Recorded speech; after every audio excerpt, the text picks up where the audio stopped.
My name is Shelley Masher and I'm a nurse with the Joplin Health Department. I've been there since June. I've been a nurse, I've been an RN since 2009, and before that I was an LPN. LPN was 1 year schooling at a VOTEC school in California, and then my RN took 2 years here at Crowder College in Neosho. Okay, well in 1992 I graduated high school and I went to work for St. Francis Hospital. They put me through the Certified Nurse Assistant Training Program. I did that from 1992 until 1996 when I got my LPN license in I was living in California, and then I did that until I moved to Joplin until 2009 when I got my RN license, and now I'm getting my bachelor's degree, which will be a bachelor's in science and nursing. So yes, I have worked with famous people. As a CNA, when I worked in Florida, I got to take care of a wrestler for the WWE. That was kind of cool in the hospital. Cool things I've seen as a nurse, let me just tell you. And then in California, I worked home health for a private home health agency. I had patients that actually had Oscars and Grammys and cool things like that that I got to see, or their grandkids were working on films that were that are actually on, actual films that I've watched on TV. Oh, that's so-and-so's grandchild. Just kind of cool things like that. And then I ended up in Joplin, nothing real fun here, but just be able to help patients, I like that. That I can help people. I like being a patient advocate. I like being there for a patient and helping them to get better or prevent them from getting an illness. RICE, rest, ice, compress, and elevate. Basically, if you have an injury, a lot of athletes with sports injuries or breaks or fractures, you want to rest the injured area, you want to ice the area, compress, which would be the splinting, and you want to elevate it so that it's above the heart. That prevents the elevation, the ice, all that.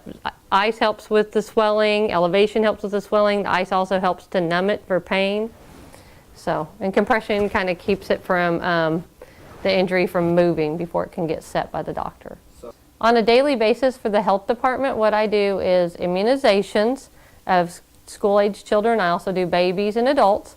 I do testing for STDs and STIs. And treatment as well, that's shots and antibiotics, shots with big needles, kids. I give, then we also test for pregnancy, and we give temporary Medicaid cards to pregnant women.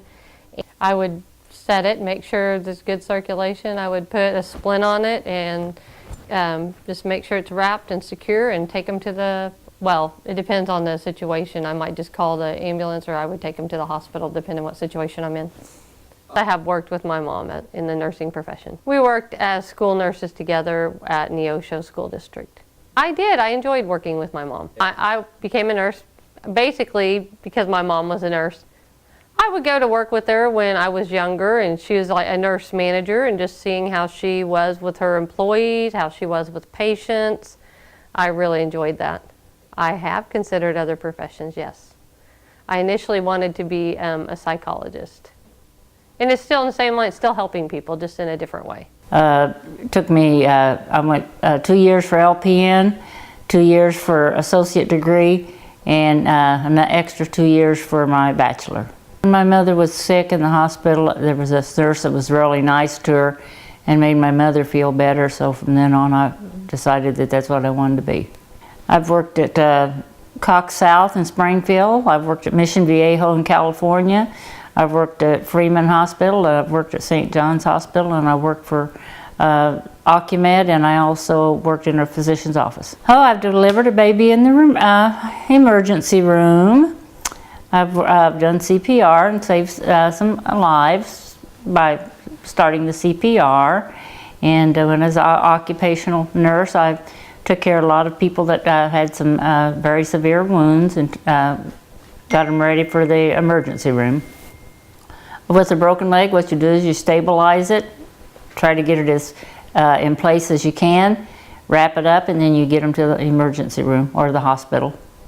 You would lay them down, you'd put a neck brace on them, and get them to the emergency room as soon as possible, and make sure that they don't move. You put a C-collar on them, and just make sure that they don't move. For a broken finger, most of them, they usually just splint them. You can either use a tongue blade and splint it that way, and then at that point then you let the parent make the decision as to take them to the emergency room to see if it is fractured. Broken rib, there's nothing you can do with the broken rib. Sometimes they'll have you wear a rib belt or something like that, but as far as fixing a fractured rib, they usually don't do anything. They heal on their own unless they're puncturing a lung, and at that time they put a chest tube in and take them to surgery. Loved it, or I wouldn't be a nurse for 37 years.